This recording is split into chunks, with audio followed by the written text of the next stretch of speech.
Salut Eric. Salut Dao. Donc là, on est sur notre troisième podcast. J'ai du mal avec ce mot. Ouais. Et on avait fait le podcast précédemment dans un environnement ouvert où on était au McDonald's dans un centre commercial. Il y a eu pas mal de bruit, donc on le fait cette fois-ci chez moi, dans une chambre fermée. Voilà, on teste un peu l'acoustique. Il y a un petit côté technique. Alors l'avantage de le faire à l'extérieur, c'est qu'il y a un petit côté improvisé, un peu en live. Mais bon, après derrière, techniquement, on peut résoudre tous les problèmes d'acoustique qu'il y a, dû au bruit maîtrisable derrière. Voilà, mais là, l'idée, on le fait en milieu fermé pour tester un peu l'acoustique. Donc voilà. Mais donc soyez indulgents. Mm. On est au balbutiement. On est encore au balbutiement en ce qui nous concerne. Mm. Mais on fait de notre mieux. Voilà. Là, justement, tout à l'heure, là, on se posait la question de. Au départ, c'était vraiment. J'avais appelé ça philosophique parce que pour les raisons évoquées sur le fait de pratiquer la philosophie, mais je me rends compte que au fil du temps, on peut élargir le principe à quelque chose de plus global. Je me rends compte que le mot philosophie, au fil des discussions, il est intéressant parce que bon, c'est porteur et que ça, on est là pour désinhiber certaines choses. Mais moi, je préfère peut-être finalement le mot conversation ou questionnement parce que à terme, voilà, on va inviter des gens à venir parler un peu de tout et il n'y aura pas forcément que de la philosophie. Pense typiquement à quelqu'un qui, a, qui a travaillé pour le gouvernement et qui a des idées assez intéressantes sur sa vision avec un recul quand même assez global de la situation dans le pays, en France. Donc là, ça parlera plus de politique. L'idée étant qu'à chaque fois, on essaiera d'utiliser comme fil conducteur la façon dont ils abordent leurs idées, dont ils les vivent au quotidien. Mais voilà, au-delà de ça, le mot philosophie peut peut-être paraître réducteur par rapport à toutes les idées qu'on a eues. Mais ça restera quand même. Il y aura toujours une dimension de choix et de quête de vie dans tout ce qu'on fait, je pense. Oui, qui sera pas la philosophie, mais c'est pas que l'attribut de la philosophie, hein. Ouais. Le problème du mot philosophie, sémantiquement parlant, c'est que il a tendance à s'auto-enfermer sur lui-même. Mhm. Et bon, ça, c'est une petite réflexion qu'on va devoir mener dans les prochains jours pour savoir si on peut ouvrir ce terme-là. Voilà, là, c'est vraiment une réflexion en live. Euh, je voudrais qu'on discute du sujet comment dire, de la jonction entre l'esprit et le corps. Ah oui. On parlait tout à l'heure de Socrate qui Mhm. faisait de la lutte. Oui. Toi Euh, qui était dithyrambique vis-à-vis des lutteurs, oui. voilà. Et on avait tendance maintenant à différencier les sportifs des penseurs, Toujours, oui. C'est presque antinomique pour beaucoup de personnes. exactement. C'est un raccourci cognitif pour énormément de gens. Les gens, bon, typiquement, quand on voit Eric et qu'on lui demande ce qu'il fait dans la vie, qu'on voit comment il est costaud et tout, et qui vous dit qu'il donne des cours de jiu-jitsu brésilien, euh, on se dit que c'est pas normal qu'il pense comme ça, qu'il devrait être con.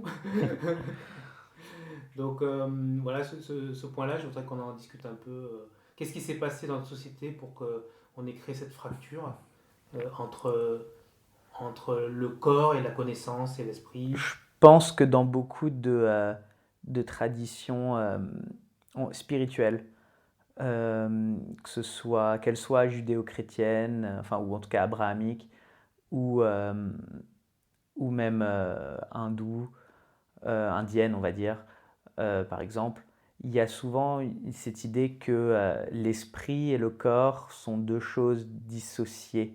C'est-à-dire qu'on a et une âme qui est prisonnière d'un corps, que le corps est une sorte de vaisseau temporaire euh, dont on va un moment s'émanciper, dont on peut même s'émanciper alors qu'on est encore vivant, par la méditation, la prière, etc. Et que beaucoup de courants philosophiques découlent de courants qui étaient à la base des courants spirituels. Donc il y a des pratiques énormément de pratiques de mortification. Il n'y a pas longtemps, je regardais un documentaire qui est disponible gratuitement sur YouTube, qui est un documentaire je sais pas, il doit avoir 20 ans, peut-être plus, ça s'appelle Kings with Straw Mats, donc des rois avec des tapis en natte, qui en gros un documentaire sur un rassemblement de sadhus en Inde. Les sadhus qui sont ces personnes, ces espèces de mystiques qui vivent nus, qui se baignent dans le Gange et qui pratiquent le yoga quotidiennement. Et il y en avait il y en a un qui m'a particulièrement marqué. En gros, c'est une pratique, je ne vous donnerai pas le nom en hindi parce que je ne m'en souviens pas, mais qui maintient son bras en l'air. Ils maintiennent leurs bras en l'air jusqu'à ce que leurs bras s'atrophient, ne puissent plus redescendre. Il doit y avoir une sorte de calcification qui saute. Et leurs ongles poussent jusqu'à pratiquement rentrer dans leur chair. C'est vraiment... Et leurs bras restent fixés, ils ne peuvent plus le descendre. Ils ont une espèce de bras de momie levé en permanence. D'autres qui font ça en restant sur une jambe parce qu'ils considèrent que c'est par ce sacrifice, cette mortification, qu'ils arrivent à s'élever plus loin spirituellement. Alors c'est déjà une pratique corporelle, d'accord. Et puis il y en a d'autres à côté qui font du yoga, donc ce n'est pas du tout universel. Il y a plusieurs courants, mais l'idée étant que si on regarde dans nos cultures occidentales, il y a aussi ce côté, cette espèce de mépris du corps, du désir sexuel, des plaisirs charnels, sensuels, qui sont souvent perçus comme la voie royale vers l'enfer. On reste à genoux pendant des heures, dans la tradition catholique avec laquelle je suis assez familière, on reste à genoux pendant des heures sur des bancs inconfortables. On avait des stylites au Moyen-Orient comme Saint-Siméon, qui se tenaient sur des colonnes sans en descendre pour être plus proche de Dieu. Donc il y a souvent on distingue beaucoup on va dire l'âme et le corps. L'âme est devenue l'esprit en Europe, en tout cas, au moment de l'émancipation de la religion, là, quand la religion et la philosophie ont commencé à se séparer. Alors ça commence très tôt à la Renaissance, mais on va dire que cette rupture a vraiment été, on va dire, consommée au XVIIIe siècle, 19e siècle. Il y a cette espèce même encore un peu après, on peut débattre là-dessus pendant longtemps, mais en gros, il y a cette idée que l'esprit et le corps étaient deux choses dissociées et dissociables. Alors qu'il y a d'autres traditions, comme la tradition bouddhique, particulièrement par exemple la tradition zen, où on considère que le corps et l'esprit ne sont qu'un, que mépriser l'un, c'est mépriser l'autre. Ça me semble relativement logique. Alors, personnellement, étant donné que je pratique quotidiennement des sports de combat qui sont aussi une ascèse physique, en plus d'une ascèse qui, pour moi, en tout cas, est une ascèse spirituelle, après chacun l'aborde comme il veut, il y a cette idée que en dominant mon corps, c'est-à-dire en prenant contrôle, même pas en dominant, parce que encore une fois, sinon c'est à l'extérieur, en prenant contrôle de mon corps, en apprenant à mieux contrôler mon corps, j'apprends aussi à mieux contrôler mon esprit. Je prends connaissance de mon corps en prenant connaissance de mon esprit, et en prenant connaissance de mon esprit, je prends connaissance de mon corps. Je vois mon cerveau, au final, même au niveau biologique, est un organe, d'accord ? Mon cerveau dont découle a priori la majorité ou la totalité de mes mécanismes cognitifs, il fait partie de mon corps. Donc j'essaie de ne pas faire de distinction entre les deux, parce que l'idée pour moi d'être un esprit séparé d'un corps, comme on parle en ce moment de transhumanisme, là, de se faire transmettre dans les types comme Rakers qui imaginent se mettre dans un ordinateur, ça, pour moi c'est encore une vision de cauchemar. J'ai du mal à m'imaginer complètement détaché de mon corps, même si par certaines expériences que j'ai eues qui étaient méditatives, de respiration, pranayama, Wim Hof méthode, choses comme ça, psychédéliques, j'ai déjà été dans des états où je ne percevais plus mon corps. Malgré tout, je considère mon cerveau comme un organe, donc j'ai pas l'impression d'être émancipé de mes atomes corporels. Mais après, c'est quelque chose sur lequel je me penche beaucoup en ce moment et je suis prêt à changer d'avis, mais j'ai plutôt tendance à penser que l'un et l'autre, cette espèce de dualité forcée entre corps et esprit, n'est pas nécessairement juste, et que on est corps et esprit sont intimement liés, pour ne pas dire sont identiques. Voilà. Et dans notre société, est-ce qu'on peut penser qu'à un moment donné, comment dire, le clan des penseurs ont estimé que le corps était limité et que le corps était une limite à la pensée, raison pour laquelle ils ont décidé de déstructurer et de mettre d'un côté, oui, d'un côté le corps et d'un autre côté l'esprit, et que vouloir mélanger les deux, c'était se donner la possibilité de limiter les pouvoirs de la pensée. Je pense qu'il y a quelque chose, il y a peut-être une dimension, il y a un certain mépris dans certains, j'ai l'impression, dans des cercles.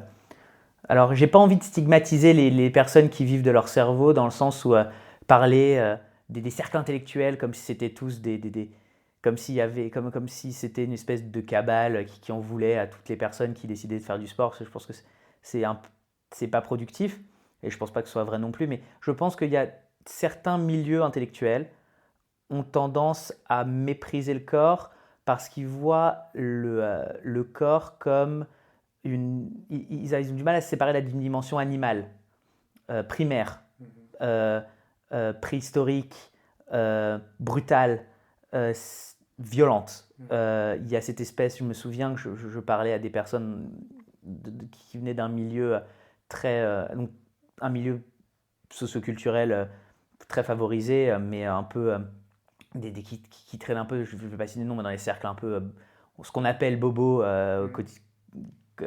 régulièrement, souvent, mais intellectuel parisien. Et l'idée, je me souviens que le mot violence avait systématiquement une connotation négative. L'idée de pratiquer un sport de combat, il le voyait presque comme une espèce de reste de barbarie dont on devrait s'émanciper. Mais violence physique. Physique, mais même pas physique, tout. Le terme violence était vu comme systématiquement négatif. Les mots sont de la violence, il faut éviter toute forme de violence. Mais est-ce que dans ce monde-là, justement, c'est pas un monde où finalement, il y a quand même beaucoup plus de violence finalement? Il y a une violence qui est différente, mais je pense qu'il y a cette idée que de toute façon, à partir du moment où on veut s'émanciper de la violence, je pense qu'on fait une erreur. La violence, ça peut être un mot qui rompt un pattern, qui rompt un schéma. Ça peut être le fait de s'astreindre à une discipline douloureuse ou brutale qui vous permet de percevoir le monde différemment. La claque du moine bouddhiste à son élève au moment opportun et qui lui fait atteindre le satori ou l'illumination, quel que soit là. Ça dépend de la tradition dans laquelle la tradition dont on parle. C'est un acte de violence. Je lisais il n'y a pas longtemps, j'ai une petite parenthèse encore, enfin, ça fait beaucoup de parenthèses, mais bon. J'ai un petit bouquin qui parlait qui était un recueil de citations de sagesse bouddhique tibétaine qui parlait de compassion idiote et de compassion réelle. Qui disait que la compassion idiote se rapprochait d'une espèce d'empathie pure, où en gros on excusait tout et on acceptait tout, et la compassion réelle passait parfois par un acte de violence pour faire réaliser certaines choses pour délivrer tous les êtres, et qu'au final la compassion idiote était plus facile que la compassion réelle, parce que la compassion réelle ça demandait aussi de savoir mesurer l'ampleur du geste, à quel moment il faut, ou de l'action entre guillemets violente. Donc il y a un mépris, il y a cette espèce de mépris du corps dans certains. On a tendance à distinguer corps et esprit dans les cercles intellectuels, alors que quand on regarde historiquement, beaucoup de personnes qui vivaient justement dans des milieux ou dans des sociétés où la violence, même à ce moment-là, la violence aveugle même, avait une place beaucoup plus importante que dans nos sociétés très sécurisées aujourd'hui, étaient des personnes qui justement faisaient usage de cette violence et de leur corps pour s'élever spirituellement, philosophiquement et intellectuellement. Parce que je pense que je ne veux pas te mettre de mots dans la bouche de Socrate, mais je ne serais pas étonné que son amour de la lutte vienne aussi du fait qu'il se rendait compte que c'était quelque chose qui vous remettait. Alors, Dao, tu as déjà lutté, j'ai déjà lutté. personnes qui ont déjà fait de la lutte, c'est éminemment difficile. C'est quelque chose qui vous remet très vite à votre place et qui vous fait prendre conscience du monde matériel et très très vite du monde physique et qui en même temps demande énormément d'abnégation psychologique et et un travail qui touche au spirituel quand on essaye vraiment de se pousser au-delà des limites qu'on pensait normalement avoir déjà trouvées pendant un combat de lutte. Donc c'est un bon exemple. En plus c'est ritualisé, etc. Mais donc je pense qu'il y a cette séparation, elle s'est faite, elle découle du spirituel, mais qu'il y a beaucoup de traditions qui ont essayé de réconcilier les deux et que c'est une erreur que de séparer corps et esprit en philosophie ou quelle que soit votre pratique au final. Je pense pas, je suis désolé, je dis un truc, je pense pas même si vous pensez au-delà de la philosophie, je pense que c'est plus facile pour un physicien qui mange bien, qui dort bien et qui fait du sport de façon relativement régulière, d'élaborer des théories, on va dire, ne serait-ce parce qu'il est en meilleure santé, de continuer à élaborer des théories plus longtemps que si il fait rien d'autre que bouffer des saloperies et pas s'occuper de lui-même. Le mépris du corps entraîne un mépris de l'esprit souvent. Bien sûr. Si je prends mon cas personnel, j'ai commencé le sport à 25 ans, complètement par hasard. Voilà. Et donc, on peut dire que j'ai connu l'avant et l'après. C'est-à-dire que j'ai pas baigné foncièrement dans un milieu sportif très jeune. Et le choix de partir dans un sport de manière aussi poussée, c'est un choix réfléchi puisque je l'ai fait bien tardivement. En mesurant bien ce que ça allait apporter au niveau de ma vie quotidienne. Parce que voilà, c'est un sport qui demande à s'entraîner durement. Mon corps a changé. Quand on discute avec les gens qui m'ont connu avant et après, clairement, il y a eu un avant et un après.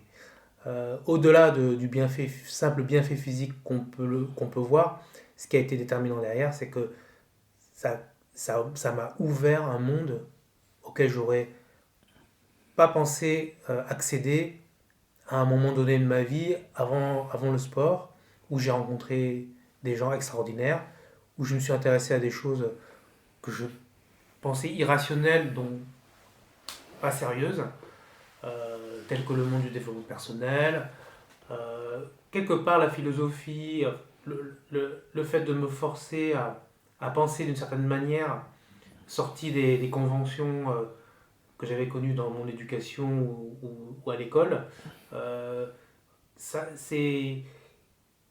a été un portail. Voilà. J'ai pas forcément les bons mots pour expliquer ce qui m'est arrivé, mais spirituellement parlant, intellectuellement parlant, le sport m'a ouvert euh, des mondes que je n'aurais probablement jamais vus sans avoir eu cette pratique. Que tu soupçonnais peut-être même pas en plus. Oui, que je ne soupçonnais même pas. Alors je sais que ces dernières années, avec Internet, on a eu accès à beaucoup plus de choses. J'oublierai jamais que quand j'ai commencé à mettre le pied dans le monde des médecines alternatives, je l'ai fait suite à une grosse blessure en lutte où, avec un IRM, on a détecté 3 hernies discales ou cervicales. Et j'ai réussi on va dire, à guérir de ça, puisqu'on faisait des IRM de contrôle, grâce à des sciences alternatives autour de l'énergie que j'ai faites avec mon ami Pank, encore une fois. Et ces séances-là ont commencé à me donner le goût du questionnement, en me disant que quand j'étais allé voir le médecin avec l'IRM en 2009 avec mes hernies, les options qui m'étaient proposées, c'était d'arrêter le sport ou de me faire opérer. Bilan de la situation quasiment 10 ans après, je n'ai ni arrêté le sport, bien au contraire, j'ai continué, mais de manière différente. Et je ne suis pas fait opérer, j'ai fait le choix de partir sur des médecines douces qui au final sont révélées, on va dire, positives dans le sens où voilà, je m'estime parfaitement opérationnel maintenant à quasiment 45 ans au point de vue sportif avec le bagage de blessures que j'ai eu à cette période-là. Donc le sport ça a été salvateur pour moi à tous les niveaux. Ouais, super. Est-ce que tu penses que le sport permet... Donc tu penses que le sport permet d'apprendre à mieux penser? Pour moi, oui. Alors, c'est toujours la même chose, hein, ça dépend de ce que tu fais, de ce qu'on te donne, Mhm. de ce qu'on te met entre les mains. Le sport, déjà, ça permet des rencontres. Clairement, je veux dire, enfin, je veux dire, c'est un peu une palette ce que je veux dire, mais quand vous faites une activité qui est en dehors de votre travail, parce que on n'est pas, on n'est pas ce qu'on fait, on n'est pas notre travail, Ouais. ça vous permet de rencontrer des gens, des nouvelles générations, des gens de milieux sociaux. Enfin voilà, Mhm. c'est toujours le même discours. Mais au-delà de ça, ça. C'est quoi déjà la question? C'est ce que tu penses que le sport peut te permettre de mieux penser? Moi, ça m'a permis de mieux penser. Ah, voilà, donc c'est une bonne réponse. Il y a, je pense que ce que tu dis est intéressant, même au niveau de la... Alors ça c'est pour au niveau de rencontrer des personnes d'autres générations. J'avais pas pensé comme ça, mais c'est vrai qu'on rencontre des personnes d'autres générations. Évidemment, d'autres milieux sociaux, ça m'avait déjà, je m'en étais déjà rendu compte, mais d'autres générations, c'est vrai, d'autres parcours de vie. Mais c'est vrai que générationnellement, c'est très intéressant parce qu'il y a il y a un phénomène de transmission des plus, alors surtout dans les arts martiaux, des sports de combat, des plus anciens aux moins anciens, mais même si les plus anciens ne sont pas nécessairement les plus vieux. Mais il y a aussi il y a aussi le fait que ça permet à des jeunes de 18, 19, 17, 20 ans de côtoyer des personnes de 40, 45, 30, bon 35 c'est encore jeune, mais 45, 50 ans, Mhm. euh, qui sont parfois moins gradés qu'eux, donc moins, Mhm. avec par gradé, je veux dire qui ont moins d'expérience, parce qu'il n'y a pas toujours des grades dans les arts martiaux, mais qui ont moins d'expérience, et de créer un échange générationnel qui n'a pas nécessairement lieu euh, ailleurs. C'est-à-dire que vous voyez des gens qui... C'est vrai que c'est intéressant et ça permet un autre échange. C'était juste une petite parenthèse que je trouve intéressante et qui est peut-être la raison pour laquelle je ne suis pas toujours hyper, euh, on va dire, euh, friand de cette idée de trucs du genre executive boxing ou l'espèce de salle, ces espèces de nouvelles salles de sport de combat hyper qui destinaient à un public de cadres supérieurs, CSP++, Mhm. euh, qui en fait, parce qu'on perd, je pense, cette espèce de patrimoine intangible qui est que sur un tapis ou dans un ring, tout le monde, vous êtes défini et vous êtes jugé sur deux critères principaux. Bon, vos capacités, d'accord, ce que vous savez faire, mais aussi votre comportement. Euh, Sans vraie distinction sociale, de milieu social, d'âge, d'argent. Mhm. Euh, Vous pouvez avoir je voyais ça au Brésil, vous pouvez avoir un gamin ou même en France, on va prendre un exemple en France, vu qu'on le podcast est plutôt en France, vous pouvez avoir un gamin qui a grandi dans une caravane, euh, qui donne une leçon et qui est respecté et qui arrive à imposer le respect de par son expérience, pas uniquement ses qualités de combattant, mais aussi par son expérience, s'il a combattu, son bagage, à une autre personne qui a un salaire à 5 ou 6 chiffres. Et ce sont deux personnes qui se seraient jamais croisées ailleurs parce qu'il y en a un qui prend des limos ou des Uber et l'autre qui prend le métro ou sa vieille voiture pourrie. Euh, et vous avez et je pense que c'est un espace d'échange qui est très intéressant, dont on parle, et on parle assez peu de cette vertu des sports de combat. Je parle des sports de combat parce que c'est ce que je connais vraiment bien, et je pense que c'est assez propre. Alors, au Jiu-Jitsu et à la lutte livrée en particulier, je vous invite d'ailleurs, si vous êtes curieux, à regarder une vidéo qui s'appelle We Are Artists, nous sommes des artistes, par un vidéaste qui s'appelle Stuart Cooper sur quelqu'un qui s'appelle Raphaël Lovato Jr. et qui exprime ça de façon, je trouve, très poétique et très et assez et très belle. Vous tapez YouTube We Are Artists et ça parle du jiu-jitsu, mais c'est quelqu'un qui illustre très bien ce propos et c'est un grand champion, donc c'est quelqu'un qui est assez relativement légitime dans ce dont il parle. Là, tu parlais d'un truc intéressant, c'était la partie exécutive.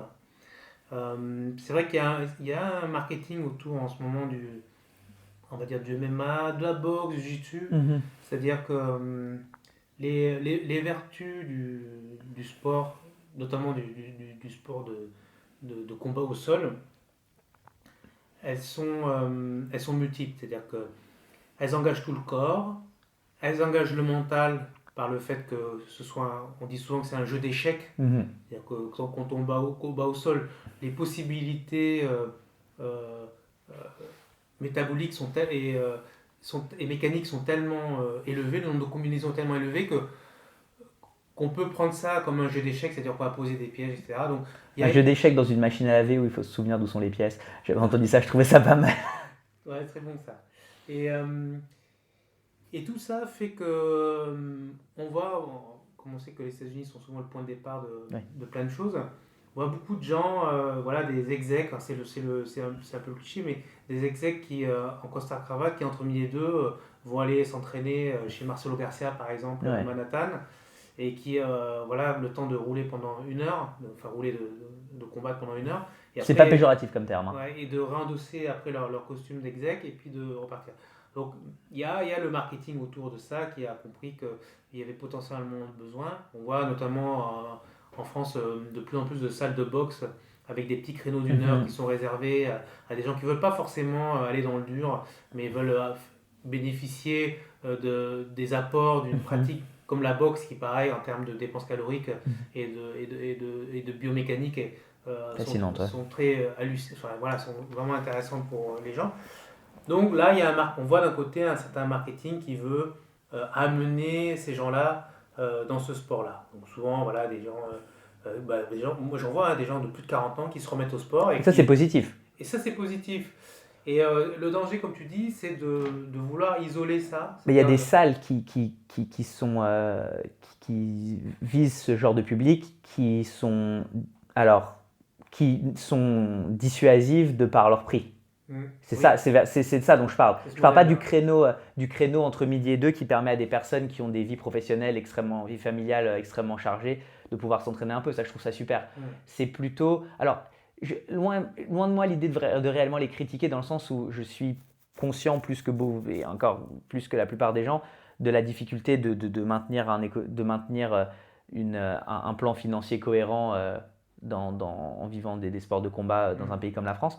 Mais euh, ce que je veux dire, c'est il y a de plus en plus de salles qui apparaissent, qui sont donc des salles relativement luxueuses, avec des services à la personne qui se rapprochent plus ben, en gros comme les salles de fitness select, Ouais. euh, et, et je pense qui propose, c'est souvent de la boxe en ce moment, Mhm. mais il y a souvent boxe MMA. Le problème étant que je pense que le risque, on va dire, étant on risque de perdre cette dimension, euh, on va dire, d'unification et comment dire, d'espèce d'uniformisation au départ des personnes à partir du moment où elles franchissent le pas de la porte d'une salle de sport de combat ou d'arts martiaux et qui permet à chacun parfois de se libérer d'un carcan socio-économique qui les limite dans ce qu'on appelle la vie de tous les jours. Voilà. Est-ce que tu penses que le sport de combat est un des rares milieux sportifs qui, qui, qui donne la possibilité à des gens complètement différents de se rencontrer? Je prends l'exemple, si on prend l'exemple du golf, Mhm, même du tennis, mhm. on va toujours retrouver une certaine catégorie de gens Ouais. qui vont Je le pense oui. pratiquer. Euh, alors que vraiment les sports de combat peuvent rassembler vraiment des gens complètement différents. Il y a des ministres qui font de la Ouais. boxe, tu vois, Alors, je dirais, alors ça c'est une catégorisation, alors c'est tout à fait susceptible de changer, mais ça m'est venu pendant que tu me posais la question. Je dirais il y a au moins trois catégories de sports dont je pourrais parler. Il y a des sports qui sont des sports plutôt, on va dire, élitistes, en tout cas sélectifs au niveau du milieu socio-professionnel des pratiquants. Bon, alors les exemples qui sont souvent cités, ça va être le golf, le tennis, le polo, alors qui sont des sports qui demandent, qui ou sont pratiqués culturellement par des personnes de milieux sociaux plutôt aisés. Dans le cas du golf, c'est parce que pour pratiquer le golf, il faut faire partie d'un club, étant donné qu'il faut un endroit où jouer. que c'est un entretien qui coûte cher. Je connais bien le problème parce que mon père joue énormément au golf. Mhm. Donc il faut entretenir. Alors après, il y a des niveaux, il y a des gradations, des clubs publics, des clubs privés, et après, ça devient aussi un endroit, un club à l'anglaise, c'est-à-dire ou à l'ancienne, c'est-à-dire un club où en gros, On fait des on affaires. fait des affaires, on se rencontre, on est entre soi, Mhm. Mhm. d'accord, et où il faut être parrainé, on peut pas juste demander à rentrer, etc. Mhm. Euh, Comme j'ai dans son membre de mes parents, qui est pas nécessairement un endroit où moi je me sens particulièrement heureux, mais bon, chacun y trouve son compte. Bon, le polo, il n'y a même pas d'exemple, il faut avoir un cheval. Bref. Euh, alors que. Et donc il y a ça, il y a ces sports-là. Il y a des sports qui sont des sports, des grands sports populaires.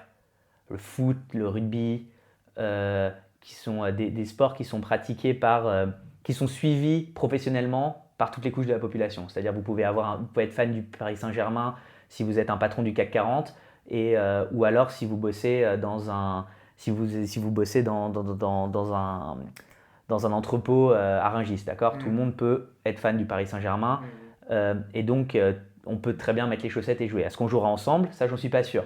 Voilà. Mais au moins tout le monde on peut jouer, d'accord. Euh, ou le rugby dans le sud-ouest, etc. Et après, il y a les sports de combat qui ont été, on revient sur ce qu'on disait au début, historiquement, sur Socrate, la séparation du corps de l'esprit, la pratique des sports de combat. Au niveau professionnel, c'est souvent des sports où on retrouve des personnes issues de couches plus modestes, Mhm.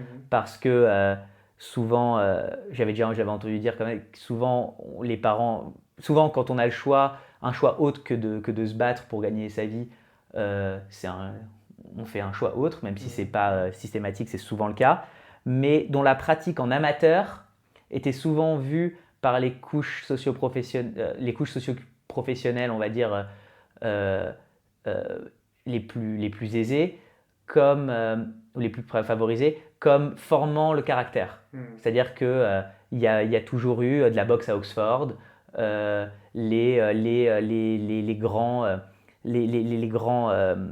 les grands penseurs grecs pratiquaient la lutte, les Romains, même les plus riches, étaient encouragés à aller lutter dans les ternes. Enfin, le Mhm. jiu-jitsu brésilien, c'est quelque chose qui a en partie, du côté en tout cas de la branche Gracie, évolué parce que les types donnaient des cours à des enfants de ministres et de la grande bourgeoisie brésilienne. C'est quelque chose il y a une dimension, euh, on va dire, les métiers, ce qui était à la base les sports d'armes et aussi les sports de combat, étaient vus comme étant formateurs pour le caractère. Mhm. Je viens de me répéter. Et donc ça veut dire qu'il y a, il y a une sorte il y a des pressions qui poussent chacun des deux milieux à pratiquer. Et contrairement à beaucoup d'autres sports, peut-être même les sports populaires, on a tendance à pratiquer au même endroit. Mhm. Euh, Oui. donc oui, je pense que c'est une spécificité des sports de combat. Là, j'ai vu il n'y a pas longtemps, il y avait une vidéo d'un. Ben, je crois que c'est la Coupe à Strasbourg, où il y avait un acteur français qui a combattu, Nicolas Duvauchel, qui a joué dans Braco. Et, En boxe taille? non, juste En du jiu-jitsu boxe. brésilien? Ah, je Ouais. sais qu'il fait de la boxe taille aussi. Ouais. Oui, il a été repéré chez André Zilli, Ouais. mais il a combattu là, sur la Coupe de Zone. Bon, il perd, mais il est parti au charbon. Ah ouais, C'est bah, un c'est gars qui super. a été pris, il a été deux fois, il a eu deux fois le César, je crois. Mm. Enfin, et le gars, il s'entraîne, je crois, sans Counou avec Pascal Fleury. Super. Et voilà, ce sport-là permet de. Enfin, vous pouvez Ouais. par hasard vous retrouver Ah bah, le jiu-jitsu brésilien est très populaire, hein. tourner avec Vicente Lizarazu. Enfin, Ouais. voilà, Aux pour les États-Unis, gens vous avez connus. des types, Anthony Bourdain, Keanu Reeves, Ashton Kutcher, Demi Lovato, beaucoup de types de la Silicon Valley qui pratiquent le jiu-jitsu brésilien, parce qu'en plus, il a l'avantage de vous permettre de combattre à intensité très forte en minimisant les risques de dommages au niveau du cerveau. Mais donc ouais, oui, oui, je pense que c'est un sport particulier, hein. Après, on pourrait en parler pendant des heures, mais Oui, c'est sûr. Bon, de toute façon, c'est pas le sujet. ouais, C'était pas le ouais, sujet, on a c'est un pas peu le dévié. sujet. Non, mais Et, c'est bien. donc là, on va arrêter. J'aime bien, tu dis souvent le mot parenthèse. Je pense que parenthèse, c'est Ouais, pas ouais, mal. ouais. C'est pas mal ça. Merci Eric. Merci beaucoup, Dao. Et puis rendez-vous au prochain épisode. Et Merci n'oubliez beaucoup. pas de faire des feedbacks, évidemment. Et ouais, de nous tenir au courant. Bisous.